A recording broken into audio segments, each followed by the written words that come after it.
Cela faisait plus de 100 ans que de nombreux Irlandais attendaient cette décision historique. Le gouvernement britannique a présenté ce mercredi un projet de loi visant à faire de l'irlandais une langue officielle en Irlande du Nord.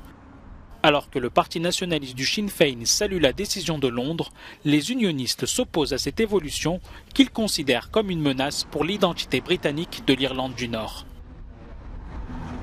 Nous ne devons plus être des citoyens de seconde zone dans notre propre pays. La langue irlandaise sera beaucoup plus visible.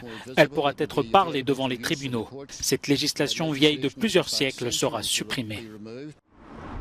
Le recensement de 2011 avait révélé que seuls 3,7% des résidents d'Irlande du Nord parlaient couramment l'irlandais. Mais depuis que le Sinn Féin a obtenu le ministère de l'Éducation, la langue irlandaise est revenue en force dans les écoles. Aujourd'hui, une quarantaine d'écoles enseignent la langue d'origine. À Belfast-Est, où vivent en majorité les protestants, le nombre de personnes qui apprennent l'irlandais augmente. Je pense que c'est un premier pas très important. Cette loi donne à la langue une reconnaissance officielle en Irlande du Nord pour la première fois depuis la fondation de l'État. Mais ce projet de loi ne satisfait pas tout le monde. À Belfast, des habitants opposés à la langue irlandaise estiment que le budget de 4 millions alloué pourrait être mieux dépensé ailleurs. Je n'approuve pas cette loi. J'ai été élevé en tant que Britannique. Alors je crois en l'identité britannique. Je pense vraiment que c'est un gâchis, parce qu'il y a très peu de gens qui parlent l'irlandais dans ce pays. Alors, quel est l'intérêt de cette loi ?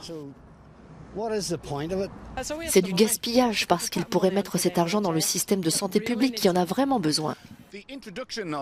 L'introduction de la loi sur la langue irlandaise au Parlement britannique confère une reconnaissance officielle à une langue que les Anglais ont tenté de réduire au silence il y a 300 ans.